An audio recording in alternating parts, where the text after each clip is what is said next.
Y bien, bueno, pues ya entramos en tertulia, en tiempo de tertulia, tiempo de opinión, tiempo, en este caso, que aquí compartimos mesa y micrófono con mi queridísimo don Diego Delgado Díez. Diegao, para mí, ¿qué tal? Muy buenas tardes. Muy buenas tardes, Fernandao, y como siempre, a toda la amplia audiencia de Onda Cero Lora del Río. Bueno, aquí Diego hoy con nosotros, aquí en nuestro estudio. Y bueno, la verdad es que todo un privilegio y bueno, me ha encantado de que estés aquí hoy con nosotros, Diego. Y bueno, hoy la agenda, tu amplia agenda, aunque yo siempre digo cuando jubiláis la agenda ya se aumenta, ¿no? Porque ya os hacéis corredores de bolsa.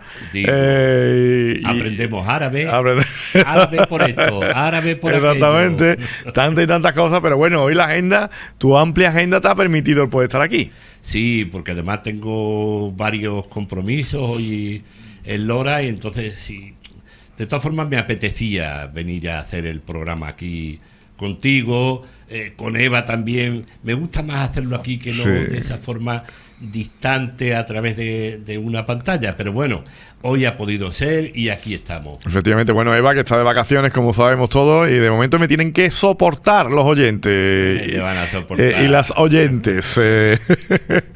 Don Diego, bueno, las oyentes está bien dicho, ¿no?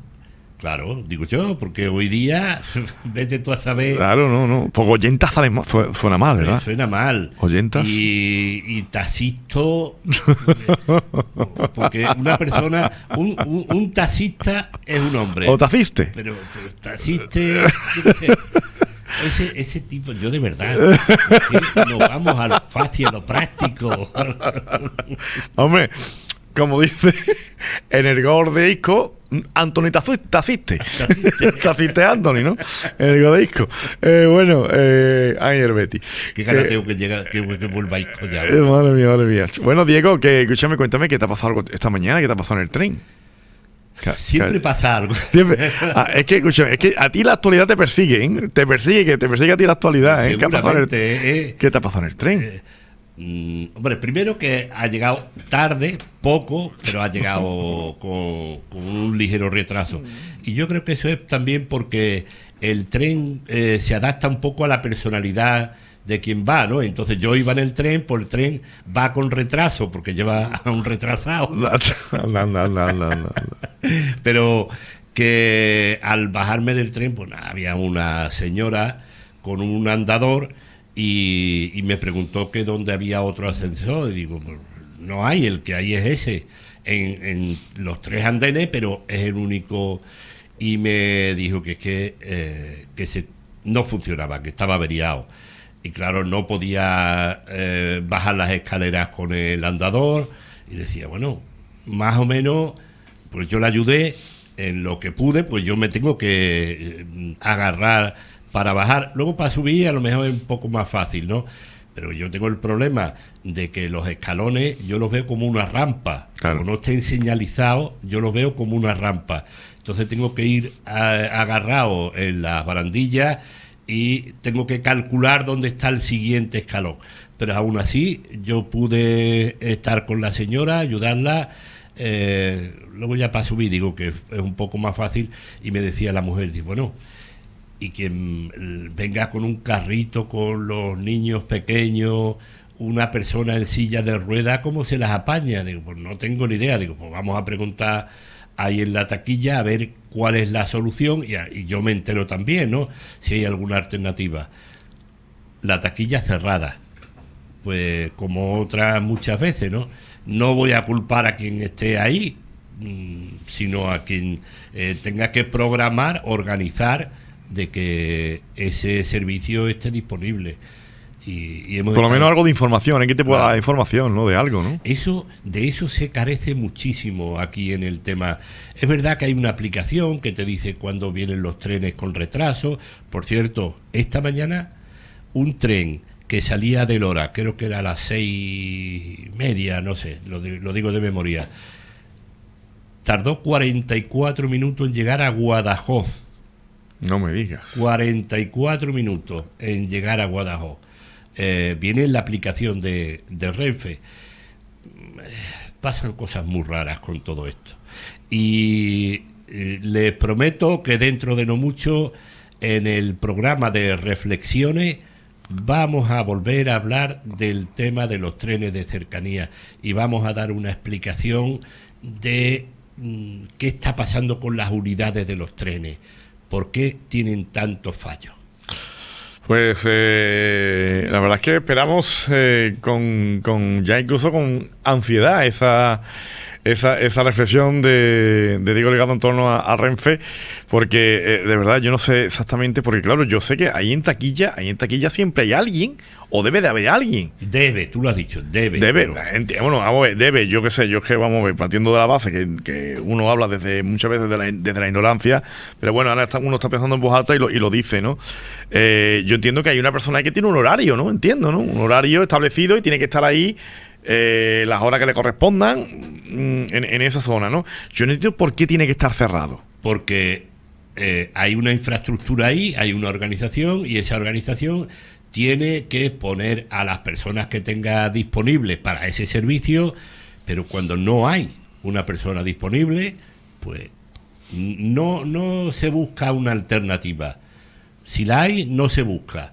Y de hecho ha habido este mismo año varios meses, no un día aislado, varios meses con la taquilla cerrada. Y yo recuerdo que yo estaba desayunando en la cantina, que es un sitio en el que me gusta desayunar, está allí Andrés, y yo recuerdo cómo la gente se acercaba a Andrés, al cantinero, para preguntarle cosas. Y él tenía que contestarle, ¿no? Sí. Es decir, en vez de ser alguien de Renfe, pues era el cantinero de Cuba. Este caso de Lora. De Villamartín, pero vive en Lora, una grandísima persona, Andrés. Bueno, pues él incluso le decía, viene el tren con retraso, no sé qué. En fin, hacía de informante, ¿no? Y es muy lamentable que esto lo sigamos padeciendo cuando en otras cosas nos volcamos hasta la saciedad. Totalmente. Y nos jugamos la vida y parece que... Y eso que no voy a entrar en más polémica, pero son cosas que no nos pillan de lleno, ya. Y nos volcamos. Y del hecho de que vaya una persona en silla de ruedas, una mujer con un carrito, a coger el tren, que tiene todo el derecho del mundo a hacerlo, y que no pueda, y nadie dice nada, eso no puede ser. Es que es eso, ¿no? Aquí se reivindican muchas cosas y yo no pongo en duda todo aquello que se reivindique, ¿no? Pero te comentaba fuera de micrófono también, ¿no? El tema de las barreras arquitectónicas, las personas impedidas, las personas mayores, ¿no? Cuando, por ejemplo, tenemos aquí en Lora y en muchos sitios, ¿no? Esos bloques de piso donde se pueden instalar ascensores, ¿no? Porque las cosas cuando se quieren hacer se hacen y bueno, personas mayores e impedidas que viven en auténticas cárceles. Totalmente, pero a ver, lo del término impedido, eso es de hace un siglo y pico. Nada más. Es decir, que eso realmente una persona no está impedida, tiene movilidad reducida o tiene otra serie de problemas, pero no está impedida, es decir, no es... yo entiendo por impedida una persona que está en la cama viéndolas venir, mirando el techo las 24 horas. Eso... Solo impedida a la hora de, por ejemplo, de bajar una escalera o subirla, por ejemplo. Pero eso es ya tema de movilidad. Entonces, sí. Pero aclarado esto, hay muchos sitios en los que no se puede poner una facilidad para que las personas puedan subir o bajar escaleras cuando son edificios antiguos que no se proyectaron para que tuviera esa accesibilidad. Vale, eso sí. Es decir, donde no se puede poner, no se puede poner. Efectivamente. Como dice un amigo mío de Granada, lo que es. Y lo que no es. Y lo que no es. No es. De verdad, un amigo mío de Granada. Eso es así. Con el acento en la I y la N al final. Y en Zafra, eso es acina. Eso es acina. Eso es acina. ¿Afina? Entonces, que tú coges, quitando las torretas, los pisos del patronato, que eran pues prácticamente 1.500 viviendas, no tienen posibilidad de poner un ascensor. ¿Cómo corrige eso? Eso ya no tiene corrección. Como hay otros muchos edificios del casco antiguo, eso es muy complicado. Por ejemplo, hay gente que dice, bueno, por el carril bici, ¿cómo pones tú un carril bici por la roda de en medio? Es que yo lo del carril bici, madre mía. Y resulta que el carril bici después sirve también para los patinetes y estas cosas, ¿no? Y a mí los patinetes, de verdad, les tengo odio. Pero que me perdonen a aquellos vendedores de patinetes, que yo los respeto y los entiendo, ¿no? Pero cuando uno ha vivido en sus carnes, cuando has estado a punto de que uno de esos patinetes atropellen a un hijo tuyo y no sé exactamente qué hubiera pasado, porque no quiero ni pensarlo, estuvo a punto de atropellarlo, la verdad es que por ir por una zona donde no debería de ir, es algo que a mí me subleva y a mí me enfada mucho, Diego. Mira, yo lo del carril bici, sinceramente, no estoy de acuerdo con que en todas partes se tenga que poner solo porque sea muy guay, muy moderno. No, porque es lo de los ascensores en los pisos. Si no se puede, no se puede. No hay que forzar las cosas. Si tiene que ese carril bici perimetrar el pueblo, pues que sea así, es decir, que vaya por los alrededores del pueblo, pero que no entre dentro por zonas donde pueda poner en peligro la integridad de peatones. En Sevilla... ¿Qué queremos con una cosa súper progre, guay, algo que sea muy moderno? Estamos poniendo muchas veces en peligro, como bien dices, la vida de las personas. Claro. De hecho, de entrada ya te digo que en este mismo momento ya nos están poniendo a parir a ti y a mí. Estamos acostumbrados, pero nos estamos saliendo de los cánones que se están estableciendo, de que, en fin, de ese progresismo extraño que por el que estamos invadidos ahora. Pero en Sevilla, por ejemplo, raro es el día que no hay 1, 2, 3, 4, 10, 20 accidentes con este tema.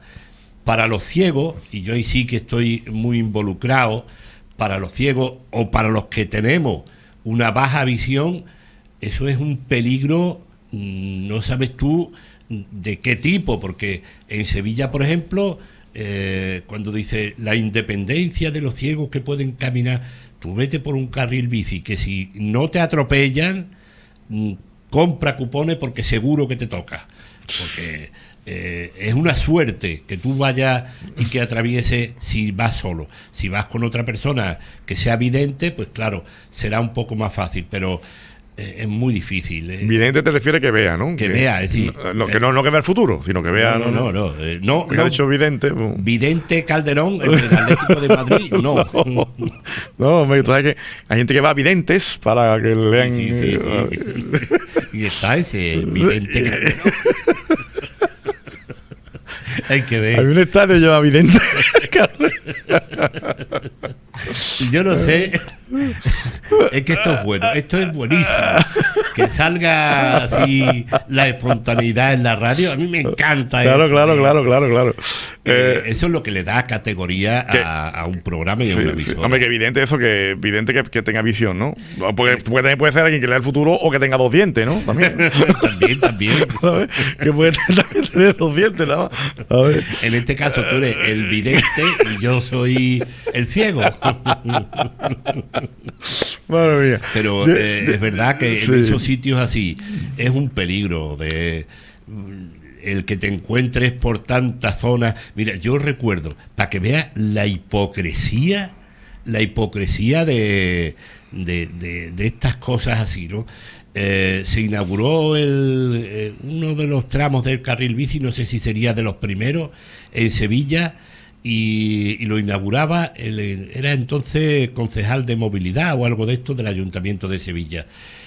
Ahora no recuerdo el apellido, era de Izquierda Unida, un sindicalista, no sé si Trujillo, no recuerdo él. Bueno, pues este hombre aquel día apareció en la fotografía montado en una bicicleta, iba con guardaespaldas en aquello, es decir, iba pedaleando con más gente, pero realmente los que iban con él eran guardaespaldas. Y resulta que yo aquel día tenía un acto en el Ayuntamiento de Sevilla con Alfredo Sánchez Monteseirín, que era el alcalde. Íbamos allí, estábamos esperando en una puerta donde estábamos esperando que nos indicaran que teníamos que pasar. Yo iba con un grupo de gente, la mayoría eran ciegos totales, y el que no era ciego total, pues en mi caso éramos de baja visión, pero que no había ningún vidente, ¿no? Vale. Bueno, pues llegó este hombre y los guardaespaldas llegó en un coche oficial. Ahí ya venía en coche oficial. Y total, que se paró en la acera y nos apartaron como si nosotros fuéramos, yo qué sé, mendigos que estábamos allí en la puerta. Bueno, gente que en ese momento estorbaba ahí, ¿no? Claro. Entonces, yo que los pude ver llegar, pues bueno, más o menos ya me lo esperaba, pero los ciegos se sorprendieron mucho. ¿Qué está pasando aquí? Claro. Apártense. Que diría, pero vamos a ver, yo qué sé, para que vean lo que es la hipocresía, lo que no se ve luego en la prensa ni nada, ¿no? Sí, efectivamente. Y desde aquel día, ese hombre, que es que se me ha olvidado hasta el apellido, que era muy conocido, porque además era el que cogieron en Bruselas o por ahí con una mariscada enorme. Sí, o sea que tú quieres decir que le has cogido mucho cariño desde entonces. Vamos. Yo que tenemos que hacer una pausa, Diego. Ya tenemos que hacer la pausa. Es que se pasa el tiempo muy rápido. O sea, yo me quedo con que le has cogido mucho cariño a ese hombre. Sí. Desde entonces hacemos alto en el camino y bueno, y volvemos sobre la 1:15 aproximadamente. Volvemos, seguimos con la tertulia porque vamos a hablar de la vuelta al cole. No se lo pierda porque hay mucho que comentar. Ya. Bueno, pues tras este alto en el camino continuamos tras conocer noticias de España y el mundo. Seguimos con mi querido don Diego Delgado Díez, Diegao. Lo de Diegao es porque un día jugar fútbol lo vi tan que era un crack y digo, este no es Diego, este es Diegao. Era yo el que te vio a ti, que eras tú el crack, y te dije Fernandao, porque era un futbolista de fútbol sala muy conocido en aquel momento en España. Pero estamos hablando ya de 20 años por ahí, ¿eh? Hace ya tiempo. Y eso que somos jovencitos, ¿sabes? Que no tiene que hacer tanto tiempo. Tú no tienes cuánto tiempo hace, Diego, que me hace un esto ya. Bueno, tú sigues siendo joven. Yo ya voy notando las caras, no, porque prácticamente no tengo caras. Eso digo yo, tú no te pintas el pelo, de verdad, ¿no? Hombre, yo que me voy a pintar el pelo. Me lo han preguntado más de una vez. Pero mi padre, por ejemplo, tiene pelazo. Mi padre falleció con 72 años y tenía poquísimas canas. O sea, mi padre nunca ha llegado a tener... Tú lo veías y el pelo era prácticamente negro, ¿no? Madre mía. Pues bueno, Diego, escúchame, que se nos va el tiempo también. Quiero yo hablar mucho contigo de este asunto. La vuelta al cole. ¡Ole! La vuelta al cole. Hay muchas cosas que se pueden hablar de esta vuelta al cole, ¿eh? Y por supuesto siempre desde el cariño, porque bueno, yo tengo, desde que hago los talleres de radio, los coles, tengo mucha relación y muy buena con todos los directores y demás, ¿no?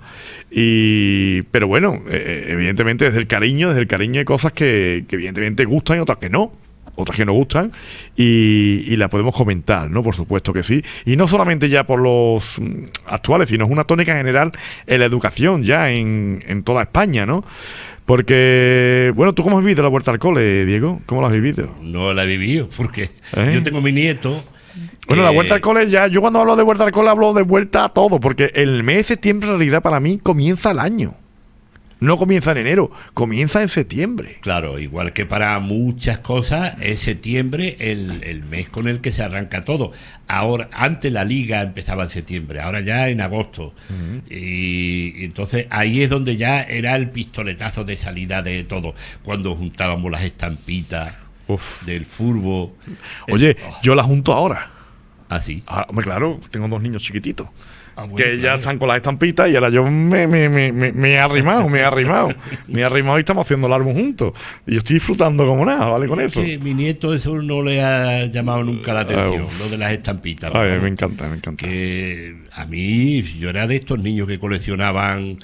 De hecho, fíjate, he buscado por internet las imágenes de un álbum de estampitas del año 1974. Madre mía. Que aquel me encantaba.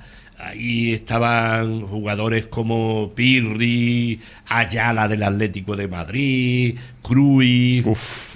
Tremendo, tremendo. Arrúa del Zaragoza, era una época muy bonita y entonces todo eso lo he cogido, he sacado todas las estampitas, las he plastificado y he creado mi propio álbum. Toma ya, toma ya, toma ya. Diego, la vuelta al cole. Ahora toca adaptarse a horarios, sueños, comidas, estudios. Y no es solo los niños, ¿eh?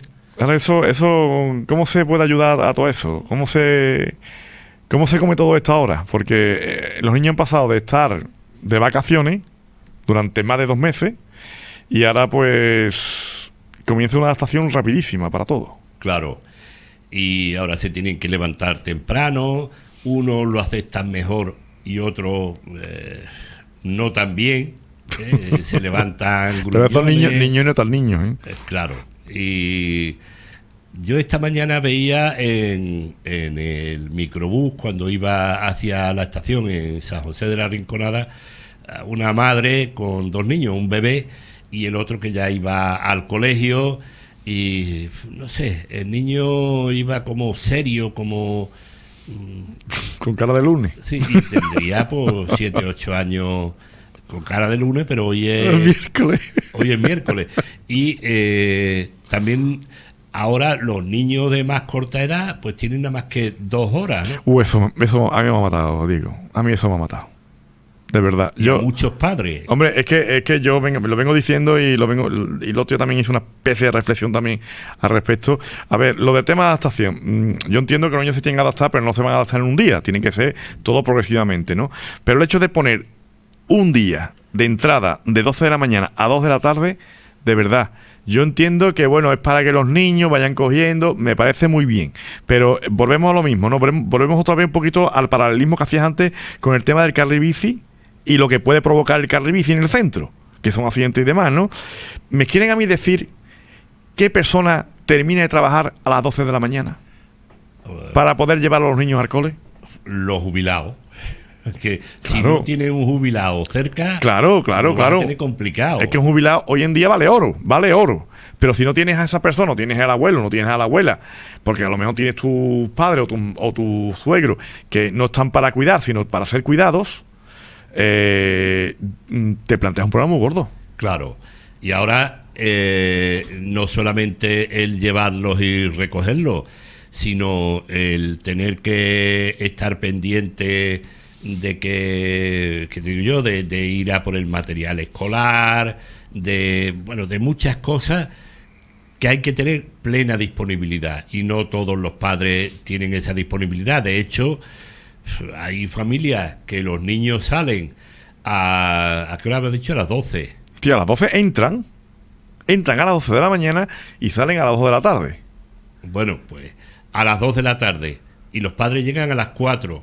Claro, pero bueno, es que los llevan, pero bueno, cuando son pequeños los niños, pues veo con los míos, ¿no? Que tienen 6 años, ¿cómo los llevas tú a las 12 de la mañana cuando estás trabajando? ¿Cómo los llevas? Bueno, hay gente que ya lo deja de la noche anterior. Claro. Mira, es que ese día, vamos a ver, hay un servicio maravilloso que tienen los colegios ahora que se llama Aula Matinal. Es un servicio maravilloso, ¿por qué? Porque los padres tienen la posibilidad de dejar a los niños a las 7 de la mañana.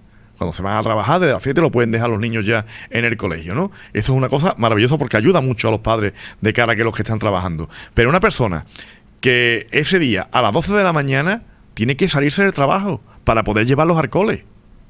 Es que lo tienes que hacer así. Y ahora tú imagínate que el niño se cae y que se haga una pequeña herida, no vamos a decir que sea nada grave, pero ese niño hay que ir al colegio a recogerlo. Y si tú en vez de estar aquí en Lora, estás en Sevilla trabajando, o yo qué sé, o en Tomares, te tienes que venir desde allí hasta aquí para recoger al niño y... En fin, hombre, muchas veces, yo ahí entiendo que los profesores y demás, yo entiendo que hacen una labor también muy, muy buena, porque muchas veces conoce las circunstancias a lo mejor de los padres y demás, ¿no? Y hay padres que si no puede ir, no puede estar, pues tendrá que bueno, no sé, tendrá que atenderlo ellos. porque es que no tienen otra. Es verdad que a lo mejor hay personas aquí que están trabajando fuera, no tienen disponibilidad de familiares que puedan ir a por el niño o por la niña o por los niños, en este caso, y eso es algo que está ahí, ¿no? Eso es algo que está ahí. Es que no hay otra posibilidad, que lo tienen que atender ellos en ese momento. Claro. Yo cuando mis niños eran más chiquititos, alguna vez han tenido algún percance, y sí es verdad que incluso en la guardería los propios profesores, las maestras los llevaban al ambulatorio para que le hicieran la cura y nos llamaban inmediatamente, nos lo decían, en fin. Todo eso sí es verdad que hay mucha implicación por parte del profesorado. Sí, sobre todo por lo que yo conozco. En otros colegios, fíjate lo que te digo, niños en edad de preescolar, de 3 a 5 años, niños que se hacen caca o lo que sea, y han llamado a los padres para que vayan. En la guardería no, en la guardería te los cambian, pero en el cole han llamado a padres para que vayan a cambiar a los niños, ¿eh? Claro. Yo, como en mis tiempos, los niños no entraban hasta los 6 años, claro. Y además ahí no había adaptación. Tú entrabas a las 9 de la mañana, salías a la 1, entrabas a las 3 y salías a las 5. Claro. Había veces que entrabas prácticamente ya cuando estaba amaneciendo, en pleno invierno, y cuando tú salías prácticamente ya estaba anocheciendo. Uh-huh. Y era muy normal aquello. De hecho, había un servicio de comedor en muchos colegios, y los niños, sobre todo los del campo, se quedaban a comer ahí, entraban un poco antes a los colegios y salían a lo mejor un poco después, porque había clases particulares que se daban en la propia clase. Uh-huh. Y se pagaba directamente del alumno al profesor. O sea que un niño podía estar tranquilamente desde las 8:30 de la mañana hasta las 6:30 de la tarde o las 7 de la tarde en el colegio. Uf, pobrecito el niño también, ¿no? Tantas horas allí metido, desde luego. Pero bueno, no había otra. Pero es que fíjate ahora lo que viene, porque tenemos muchos temas también que hablar, Diego. Lo que acaba de decir, el tema de los deberes y las actividades extraescolares. O tiempo libre. O tiempo libre. Es que, a ver, ¿tú crees que los niños están hoy sobrecargados de actividades? Sí. Yo creo que se nos ha ido de las manos. Es verdad que tenías que haber traído otro contertulio, a lo mejor un poco más moderno que yo, pero porque a mí me da mucho siempre por comparar. Y en los tiempos en los que yo estudiaba la EGB, pues allí es verdad que teníamos un horario muy intensivo, pero tú salías a las 5 de la tarde y yo iba a mi casa, cogía un trozo de chocolate, lo metía en el pan y salía corriendo a la calle a jugar fútbol. Y eso hacíamos todos los niños. No había deberes. No había deberes. No. Y entonces podíamos vivir un poco, ¿no? Yo qué sé, pero eso de que se sobredimensione el tema de deberes, que yo veo a mi nieto muchas veces hasta los fines de semana haciendo deberes interminables, o incluso yo cuando estudiaba en formación profesional, que eran deberes en los que teníamos que estar horas y horas en administrativo haciendo supuestos de contabilidad, ¿no? Y te podías pegar horas y horas haciendo esas cosas. Eso restaba al profesor, entonces le daba igual que ahora. Uh-huh. Le va a dar igual que tú tengas o no tengas tiempo libre, o que el otro maestro te haya puesto más o menos deberes. Yo sé lo que yo quiero y eso es lo que me tienes que traer. Yo eso no estoy de acuerdo. Y con las actividades extraescolares, que está bien para que el niño se desarrolle de otra forma, ¿no? Por ejemplo, en el tema deportivo, eso me parece fantástico. Es decir, que haya una actividad extraescolar de ajedrez o de baloncesto, eso sí, pero una actividad extraescolar para que tú sigas estudiando, por ejemplo, de inglés, pues no me parece tan acertado, no me parece, porque el niño es un niño y tiene que seguir disfrutando de su tiempo. Y si va al fútbol o al tenis o al ajedrez, no es porque el profesor le diga tú tienes que ir a esto, o el padre le diga te tienes que apuntar a esto, no, sino porque al niño le interese, le guste y disfrute de eso. Si el niño no disfruta con esa actividad escolar, no lo apuntes ahí. No lo veo yo eso razonable. Yo prefiero el tiempo libre. Yo estoy totalmente de acuerdo contigo. Y yo no creo que... A ver, como bien dices, yo también, como tú dices, prefiero también el tiempo libre, ¿no? Pero es que yo creo que los niños necesitan ese tiempo libre. Los niños necesitan también el poder jugar, el poder disfrutar, Claro. el poder... Es que creo que es algo necesario para su salud mental.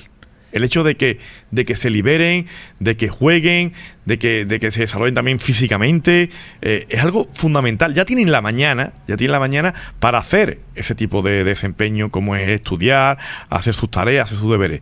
Pero una vez después, como bien dice, ellos son los que tienen que elegir qué hacer. Ellos son los que tienen que elegir el hecho de, oye, pues me gusta el fútbol, pues juego al fútbol, que me gusta el baloncesto, pues juego al baloncesto, que me gusta leer, pues leo, que me gusta el inglés, pues hago inglés.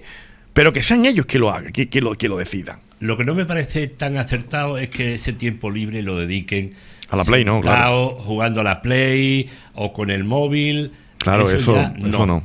Porque entonces salimos de Guatemala y nos metemos en Guatemala. Sí, claro. Entonces, las actividades tienen que ser para disfrute del niño. Y ya está. Y ya te digo que yo en mi tiempo terminaba a las 5 de la tarde y seguía 1 hora o 2 horas más en las clases particulares, en la misma clase, en la misma banca donde has estado todo el santo día. Madre mía, es una pesadilla, ¿eh? Claro, pero... Yo me veo ahí una pesadilla, ¿eh? Es una pesadilla. pero es verdad, Diego, es verdad eso, ¿no? Es verdad el hecho de estar y que bueno, de que de alguna forma tengan esa posibilidad. No estamos hablando de que el niño lo deje estudiar y haga lo que le dé la gana, no. Estamos hablando de que el niño pues salga, se relacione, juegue y tenga de alguna forma ese despeje mental que el deporte también le aporta, ¿no? Claro. El deporte o jugar en el parque o ir con los amigos a cambiar las estampitas que hablábamos antes, las estampitas. Están prohibidas las estampitas en los coles ahora, ¿eh? No me digas. Sí, yo compré, generan conflictos, ¿eh?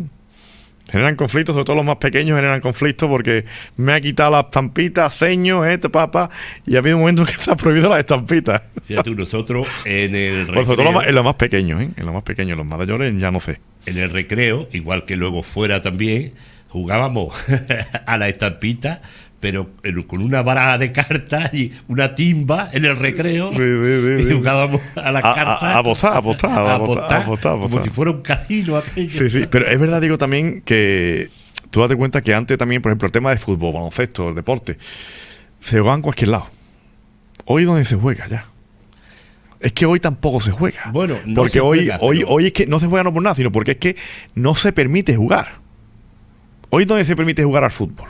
¿Dónde? Antes jugábamos en una placita, en un patio, en cualquier lado jugábamos. Es verdad que muchas veces pegamos balonazos, pero bueno, no, se convivía con eso. Muchas veces nos llevamos la bronca de la vecina, del vecino. Pero es que ahora es que no se puede jugar. No, es verdad, lleva razón de que no hay ya sitios disponibles, no hay llanos, yo qué sé, hay muchísimos más vehículos por todas partes. En fin, yo te puedo, que alguna vez lo he hecho, enumerar todos los campillos estos espontáneos donde jugábamos al fútbol por Lora, ¿no? Pero eso ya, de todo eso ya no queda nada. Entonces, en fin, es muy complicado. En la propia Placita Santana, ahí, ya hace muchos años de esto, ahora ya cerca de 50 años, pero ahí hemos jugado partidos de fútbol. En la Placita Santana. Sí. O en la Placita de Santa Cruz. Claro, y yo recuerdo también la Placita del Reloj, en la placita de la plaza de ayuntamiento, de aquí de Lora. Ahí en esa plaza, ahí se ha jugado competiciones, pero vamos, de altísimo nivel, ¿eh? Ahí ha habido partidos de fútbol, es verdad que, bueno, pasaba el coche y se llevaba muchas veces el balonazo, pero bueno, se jugaba, Diego, se jugaba. Hoy día es verdad que no hay esas posibilidades y es una pena, a pesar de que... Estamos también más sensibles todos. Es decir, que antes, verdad que... Pero bueno, de alguna forma que convivía, pero ahora la sensibilidad también por parte de todos es muy grande, ¿no? Que estamos mucho influenciados por todo lo que nos está rodeando de todo este panorama. A los niños se les están enseñando una serie de cosas que para nada tiene que ver con el colegio. Si se le...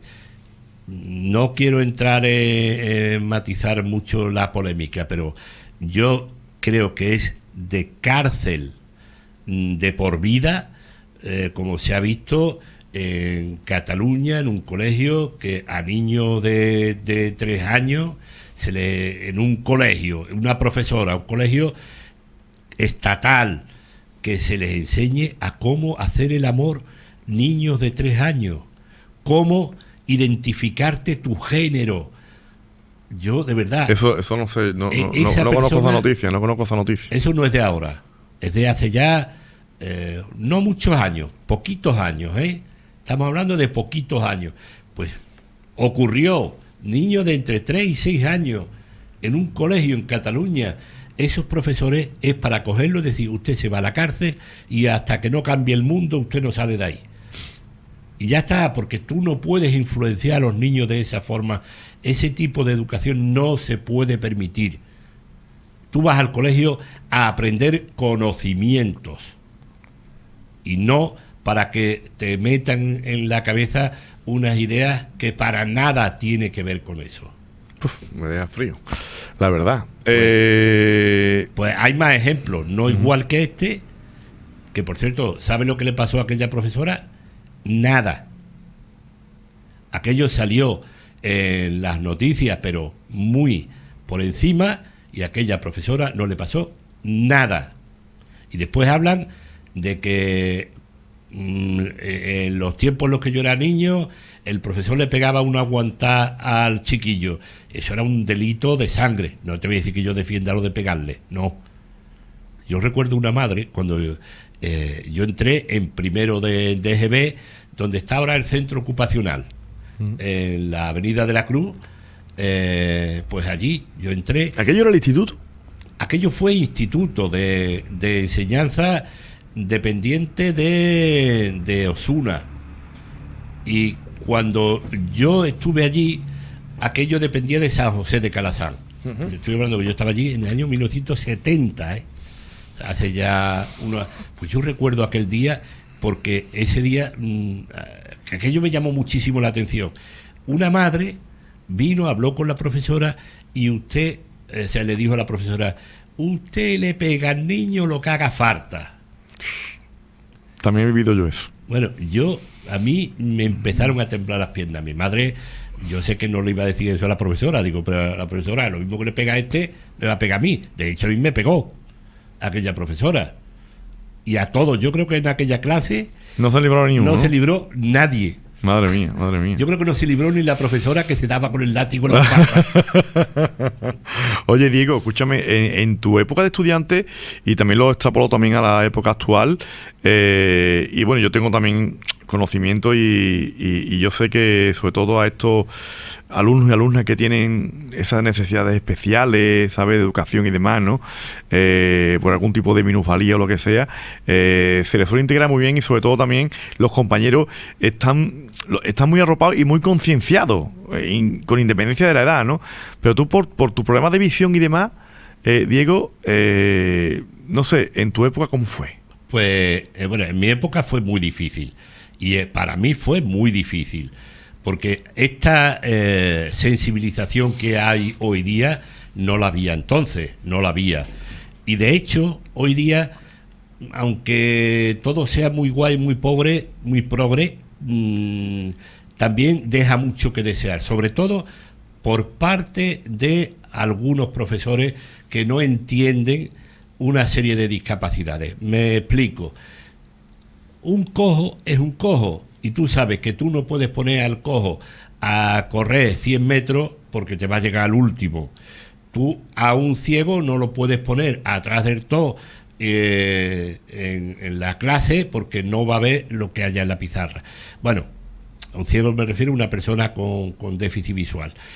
Pero es que hay otro tipo de discapacidades, como por ejemplo el autismo, que no se detecta, no es algo que sea tangible. Y entonces hay niños que todo eso se lo comen todos los días y normalmente es algo que no exteriorizan, pero los profesores no entienden o no quieren entender que ese niño o esa niña tiene un problema. Lo saben porque eso está diagnosticado, está en los papeles, pero luego la exigencia es la misma que a los demás alumnos. Eso sí lo he vivido yo, porque he tenido mucho contacto con muchos centros escolares cuando yo trabajaba y he detectado esa deficiencia de que muy bonito, de puertas afuera, ¡ay, que somos muy guay! Venga, vamos a aplaudirnos nosotros a nosotros mismos por lo bueno que somos.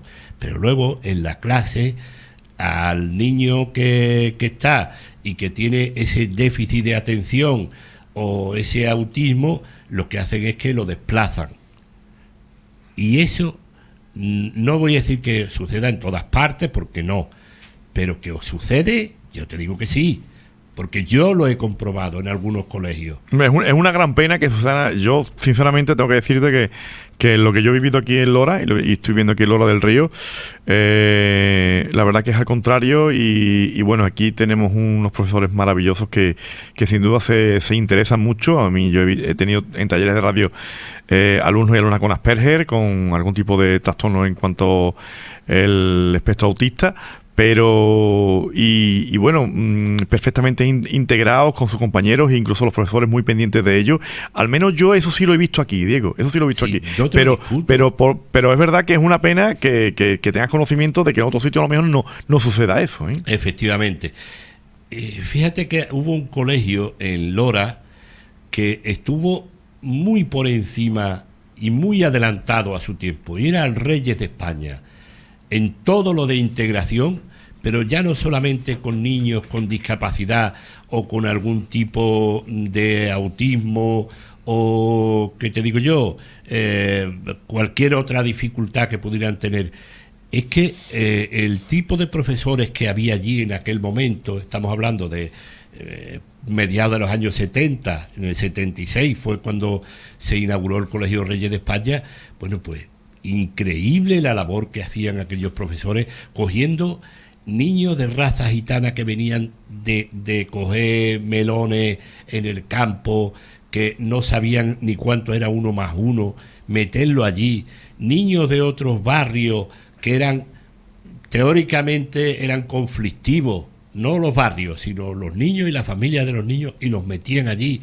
Consiguieron hacer una convivencia que aquello fue digno de haber merecido por lo menos un reconocimiento. Ahí, fíjate en qué forma hacían esto, pues a través del deporte.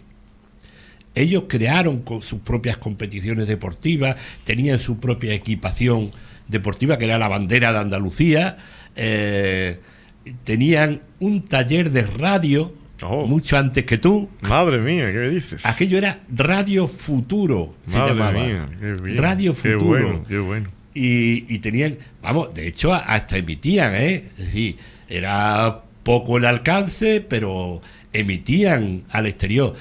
Y otra cosa buena que tenía es que involucraban a los padres, a los vecinos de los barrios marginales, Estamos hablando del barrio El Palomar, el barrio San José, yo qué sé, cogían a la gente, los integraban. Miguel Núñez, el poeta, allí lo tenían dándoles clases a los niños de forma altruista, de teatro, y los niños les encantaba aquello. Era una experiencia que no existía en ningún colegio, ¿no? Entonces, yo no voy a nombrar a los profesores porque son muchos y me dejaría alguno atrás y no me gustaría. Pero de verdad, aquello fue una experiencia increíble que hoy día posiblemente algunos de los que nos están escuchando, algunas de las madres o incluso abuelas, hoy día saben reconocer el mérito que tuvo aquel colegio en este aspecto, ¿no? Diego, no tenemos que irnos. Pero si acabamos de empezar. No tenemos que irnos, qué pena, tenemos que irnos, tenemos que marcharnos. Diego, que ha sido un placer, de verdad, gracias por haber venido hoy, ¿eh? Y bueno, como sabes, como me tienen que soportar aquí los oyentes y las oyentes, pues espero que me acompañes algún día y por lo menos ya contigo ya la cosa cambia, ¿vale? ¿Eh? Bueno, tú sabes que siempre que el placer es tuyo. Siempre, siempre. Y yo encantado de estar aquí. Yo lo sé, yo Como lo sé. ves, siempre me pongo un poco nervioso. Sí, sí, sí, ante el También esto me micrófono. impone. Te impone mucho, no estamos acostumbrados, no estamos acostumbrados. Sí, ¿verdad? Bueno, llegado, un abrazo fuerte, gracias por estar ahí. Igualmente, Muchas gracias, muchas gracias a todos los oyentes.